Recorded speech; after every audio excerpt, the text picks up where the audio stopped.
August 20th saw the passing of two men I'd like to pay tribute to. The first you've probably heard of, Elmore Leonard, an American novelist whose books include Get Shorty, Out of Sight, and Rum Punch, which was adapted into Quentin Tarantino's Jackie Brown. The second you probably haven't heard of, Ted Post, a film and television director whose credits include Beneath the Planet of the Apes. While it seems they may have little in common, both men are actually linked through the Western genre and one of my favorite filmmakers, Clint Eastwood. Early in his career, Elmore Leonard wrote the screenplay for Joe Kidd, starring Eastwood as a bounty hunter hired to track down a Mexican revolutionary.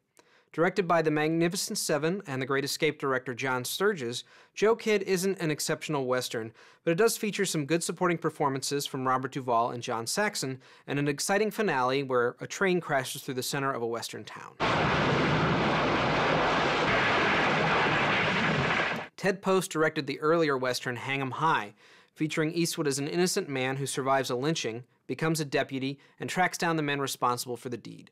Hang 'em High is the more interesting of the two films, with some subtle statements about capital punishment and justice. You're lynching those boys? Why? Because if the law didn't hang them, the next posse it goes out and say, hang 'em and hang 'em high. There's no justice in Fort Grant. So two Western picks from me this week, Joe Kidd and Hang 'em High, in honor of the late Elmore Leonard and Ted Post. And while I'm at it, I'll just throw in the entire Dirty Harry collection of 5 films, because you know what? I can. Do I feel lucky? Well, do you, punk?